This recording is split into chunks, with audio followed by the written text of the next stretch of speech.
আসসালামু আলাইকুম এভরিওয়ান। আজকে আমি শেয়ার করব আটা দিয়ে নরম তুলতুলে নান রুটি। আর এতটাই পারফেক্ট হয়ে থাকে, প্রত্যেকটা রুটি কিন্তু অনেকটাই সফট হয়ে থাকে আর প্রত্যেকটা রুটি ফুলকো হয়ে থাকে। আর সারাদিন এই রুটি রেখে দিলেও কিন্তু আপনার খুবই নরম এবং সফট থাকবে, এতটাই পারফেক্টভাবে এই নান রুটি হয়ে থাকে।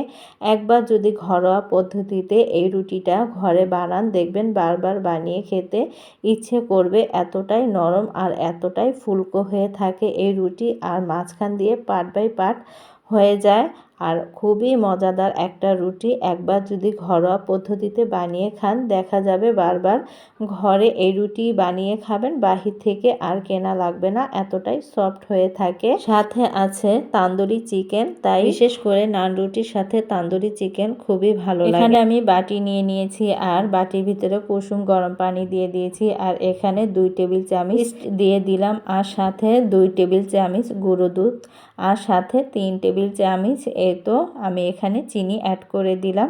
আর পরিমাণ মতো লবণ দিয়ে দিব, যে পরিমাণ আপনার লবণটা দরকার সেই পরিমাণেই দিয়ে দিবেন। আর এখানে এখন খুব সুন্দর করে আমি চামচের সাহায্যে আমি একটু নেড়ে চেড়ে গুলিয়ে নিব, কারণ ইস্টটা যেহেতু একটু দানাদার, এটা কিন্তু ভালো করে গোলাতে হবে, না হলে কিন্তু দানা পেকে থাকবে। আর বিশেষ করে ইস্টটা দিয়ে এই দুধ আর চিনিটা দিয়ে 5 মিনিট যদি কুসুম গরম পানিতে রাখা যায়, তাহলে কিন্তু খুব সুন্দরভাবে সেট হয়ে যায়।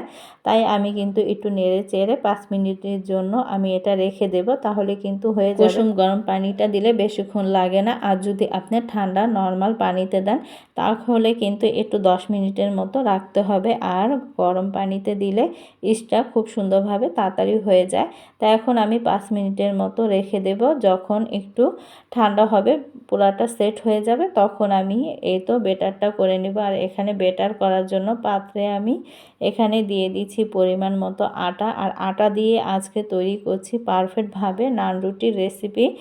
আর তো এখন পরিমাণ মতো কিন্তু আটা নিয়ে নিয়েছি। আর এখন দিয়ে দেব এখানে আমি ইস্টের যে বেটারটা আমি করে রেখেছিলাম গুঁড়ো দুধ দিয়ে আর চিনি দিয়ে, সেটাই কিন্তু এখন আমি সুন্দর করে মিশিয়ে নিচ্ছি। দুধের পানিটা দিয়ে খুব সুন্দর করে আটা দিয়ে আমি মিশিয়ে নিচ্ছি, একটা ডো আকারে পরিণত করব এটাকে। আর এই ডোটা কিন্তু বেশি শক্ত হবে না আর বেশি নরমও হবে না, মিডিয়াম আঁচ করে কিন্তু এটা করতে হবে। তাই একটু পরিমাণ মতো একটু মেপে মেপে তারপর এই ইস্টের পানিটা খুব সুন্দর করে আমি দিয়ে দিচ্ছি। আর এখানে দেখেন আমার কিন্তু ডোটা খুব সুন্দরভাবে হয়ে গিয়েছে। আর আমি কিন্তু হাতের সাহায্যে চেপে চেপে দেখিয়ে দিলাম কি পরিমাণ এটাকে সেট করে নিতে হবে। আর এখন আমি এই ডোটা রেখে দেব 10 মিনিটের জন্য, কারণ আর একটু বেশি সময় ধরে রাখলে কিন্তু আরও বেশি ভালো হয়। কিন্তু না, আমার যেহেতু বেশি সময় নেই, এই কারণে আমি সাথে সাথেই দেখাচ্ছি। আপনারা আধা ঘন্টার জন্য রেখে দেবেন, আমি 10 মিনিটের জন্যই রাখছি, কারণ আমার এটা খুবই মনে করেন অল্প সময়ে করে নিচ্ছি, আগে থেকে কোনো প্ল্যান ছিল না এই কারণে। আর তো আমার কিন্তু 10 মিনিট হয়ে গিয়েছে, এখন এসে পড়েছি, ডোটা পুরোপুরি সেট হয়ে গিয়েছে। এখন খুব সুন্দর করে আমি রুটির আকার করে এখানে বানিয়ে নেব। তো দেখেন আমি কিন্তু এখন খুব সুন্দর করে আরেকটু মুথে নিচ্ছি, কারণ কি ডোটা যখন দেখবেন যে ভালো করে মানে বেটারটা ছানানো হবে, তখন কিন্তু রুটিগুলো খুব সুন্দরভাবে পারফেক্ট হয়ে যায়। আর এখানে আমি তাই সুন্দর করে আমি কিন্তু একটু এটাকে ডোটাকে আমি মুথে নিচ্ছি। আর আমার কিন্তু হয়ে গিয়েছে। এখন আমি হাতের সাহায্যে খুব সুন্দর করে পরিমাণ মতো শেপ দিয়ে আমি কিন্তু কেটে নিচ্ছি, দেখতেই পাচ্ছেন। আর একটু মোটা যেহেতু করব, তা সব রুটিগুলো জানি এক সমান সাইজ হয়, তাই হাতের মাপে আজকে করে নিচ্ছি। এই পর্যন্ত যারা আমার ভিডিওটা দেখছেন, আমার প্রিয় আপু ভাইয়ারা, আপনাদেরকে অসংখ্য ধন্যবাদ। একটা লাইক দিয়ে ভিডিওটা কন্টিনিউ করেন। যারা নতুন দেখছেন অবশ্যই আমার চ্যানেলটা সাবস্ক্রাইব করে আমার পাশে থাকবেন। যখনই আমি নতুন কোনো ভিডিও ছাড়বো আপনাদের কাছে নোটিফিকেশন চলে যাবে, যখন মন চাইবে আমার ভিডিওটা আপনারা দেখতে পারবেন। আর এখানে দেখেন আমি কিন্তু খুব সুন্দর করে গোল আকৃতি করে নিয়ে নিয়েছি। এখন খুব সুন্দর করে আমি এটাকে গোল একটা শেপ দিয়ে দিব, কারণ আমার মনে হচ্ছে যে আরেকটু আছে, তো আমি সবখান থেকে মানে ডো থেকে আমি একটু একটু করে নিয়ে আরেকটাও তৈরি করে নিলাম। এখন সবগুলো কিন্তু এভাবে আমি গোল আকারে করে নিব। দেখা যাবে সবগুলো এক সাইড হবে আর রুটিগুলো খুব সুন্দর হবে। আর দেখতেই পাচ্ছেন খুব সুন্দর করে কিন্তু আমি ডো আকারে করে নিয়েছি। সবগুলো একটা একটা করে সবগুলোই কিন্তু আমার করা হয়ে গিয়েছে। আর এখানে আর দেখা যাবে শক্ত হয়ে যাবে না, খুব সুন্দর করে এটা কিন্তু মসৃণ থাকবে। আর দেখতেই পাচ্ছেন খুব সুন্দর। আর এভাবে করলে না খুব সুন্দরভাবে আর গোল করতে হয় না। এখন রুটি শেপ করে কিন্তু আমি এটা বানিয়ে নিব। অতিরিক্ত মোটাও হবে না, অতিরিক্ত পাতলাও হবে না। কারণ কি এটা আমি একটু পাতলা করব, কারণ অতিরিক্ত না মিডিয়াম সাইজ করতে হবে। কারণ এটা যখন চুলায় আমি দেব তখন কিন্তু ফুলে ডাবল হয়ে যাবে। এই কারণে এটা বেশি মোটাও করব না, এটা বেশি পাতলা করব না, মিডিয়াম সাইজ করে। আর এই তো এখন কিন্তু আমি বানিয়ে নিচ্ছি। কারণ এই রুটিটা দেখবেন একবার যদি আপনি এই সিম্পল পদ্ধতিতে বানিয়ে খান বারবার খেতে ইচ্ছে করবে, এতটাই পারফেক্ট হয়ে থাকে এই রুটি। আর বিশেষ করে আমরা দেখা যায় বাহির থেকে কিনে এনে খাই, কিন্তু ঘরে যদি এত সুন্দরভাবে তৈরি করতে পারি, পারফেক্ট যদি হয়ে থাকে, তাহলে আর বাহিরের রুটি খাওয়ার কোনো মানেই হয় না। কারণ ঘরে কিন্তু দেখা যায় স্বাস্থ্যসম্মত একটা খাবার আমরা পাই। আর এখানে আমি কিন্তু খুব সুন্দর করে রুটিগুলো বেলে নিচ্ছিলাম। আর অতএব এখন দেখা যায় যে অনেক আধুনিক যুগ হয়ে গিয়েছে। এখন আমরা ঘরে কিন্তু অনেক কিছু সহজ পদ্ধতিতে সহজ উপকরণ দিয়ে কিন্তু আমরা তৈরি করতে পারি। অনেক সময় আমরা কিন্তু বুঝে উঠতে পারি না যে একটা জিনিস দেখলে যে অনেক মনে হয় এটা অনেক কিছু খরচ পড়বে বা কিনে আনতে পারি না এরকম, যে মানে ঘরে বানাবো কিভাবে। কিন্তু এখন যে অনলাইন যুগ, এই অনলাইন যুগে কিন্তু আমরা দেখা যায় ঘরে সব কিছু তৈরি করতে পারি এবং কি ভালো সব কিছু দেখে আমাদের জন্য কিন্তু অনেকটাই সহজ হয়ে গিয়েছে। এই তো রুটিটা কিন্তু আমি তৈরি করে নিয়ে দেখতেই পেয়েছেন যে বেশি মোটাও না আর বেশি পাতলাও না, মিডিয়াম সাইজ করে কিন্তু আমি নিয়ে নিয়েছি। আমরা যে ঘরে যে রুটি তৈরি করি তা থেকে আর একটু মোটা তৈরি করলে কিন্তু হয়ে যায় খুব সুন্দরভাবে পারফেক্টভাবে। এখন এক এক করে কিন্তু আমি প্রত্যেকটা রুটি তৈরি করে নেব, কারণ এই রুটিগুলো বানাতেও কিন্তু অনেকটাই ভালো লাগে। তাই দেখেন খুব সুন্দর করে কিন্তু বেশি সময় লাগে না। আমরা মনে করি যে অনেকটা সময় লাগে, কিন্তু না, রুটি বানাতে পারলে বেশি সময় লাগে না, অল্প সময়ে কিন্তু খুব সুন্দরভাবে রুটি হয়ে যায়। আর এই তো দেখেন আরেকটা রুটিও কিন্তু বানিয়ে ফেললাম খুবই সুন্দরভাবে। কি বলবো, আমার কিন্তু সবগুলো রুটি কম বেশি আমি বানিয়ে ফেলেছি। আর এই তো দেখতেই পেলেন এটাও বানিয়ে ফেললাম। এখন এক এক করে সবগুলো রুটি কিন্তু আমার হয়ে গিয়েছে। আর এখন এই তো চুলায় কিন্তু প্যানটা বসিয়ে দিয়েছি। আর বর্তমানে এখন তো গ্যাসের অবস্থা খুবই খারাপ, দেখা যায় বেশিরভাগ সময় কারেন্টের চুলায় রান্না করতে হয়, কিন্তু কারেন্টের চুলায় দেখেন কি সুন্দর পারফেক্টভাবে আমি নান রুটি তৈরি করে নিচ্ছি।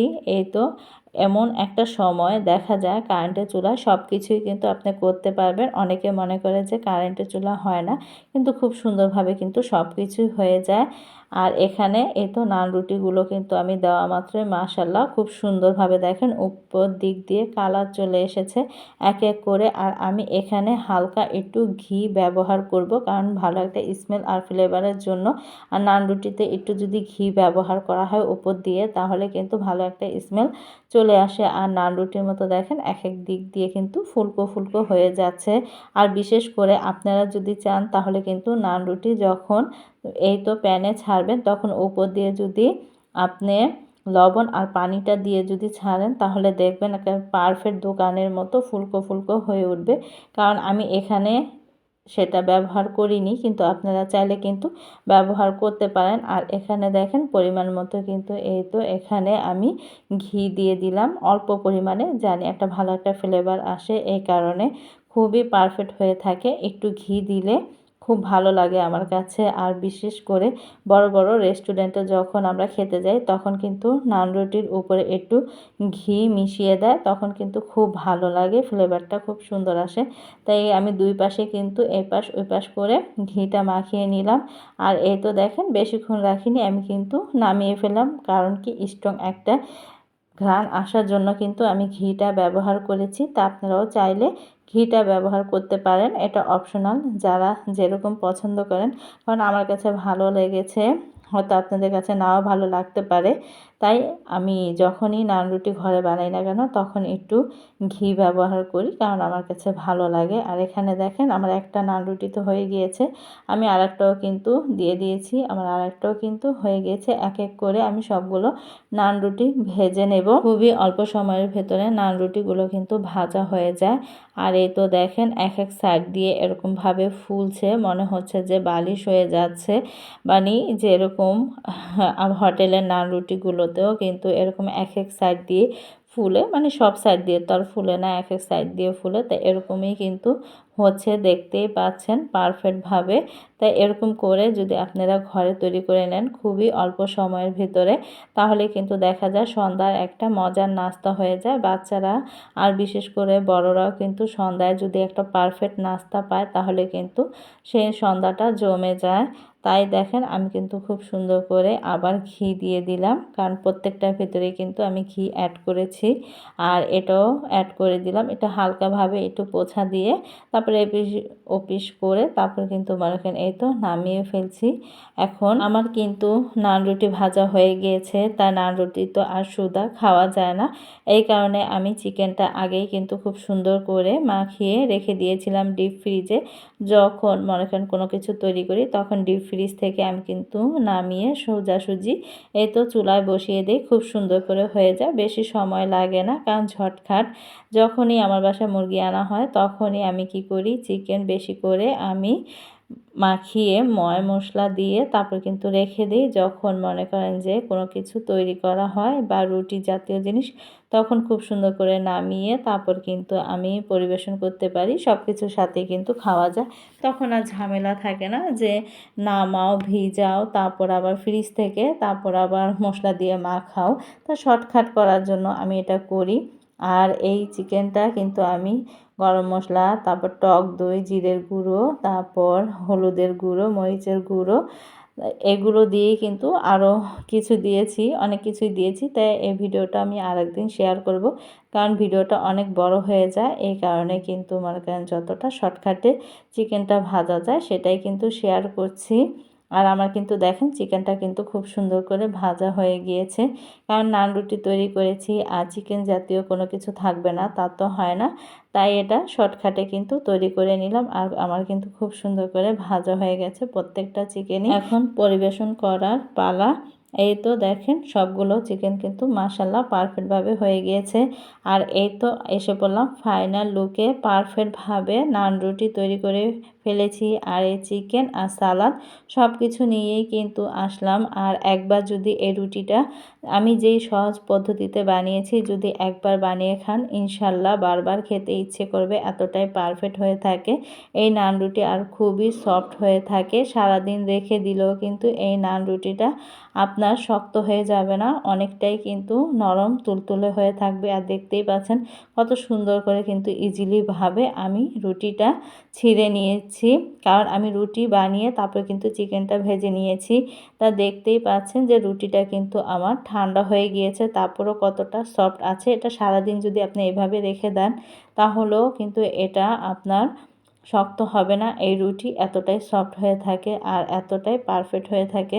আমি কিন্তু খেয়ে দেখাচ্ছি, কারণ এতটাই মজার হয়ে থাকে। ঘরে একবার হলেও এই রুটিটা বানাবেন, বানিয়ে খাবেন, তাহলে দেখবেন কতটা ভালো লাগে। সন্ধ্যার জন্য খুবই মজার একটা নাস্তা, বাচ্চারা তো এমন নাস্তা পেলে মহা খুশি হয়ে যায়।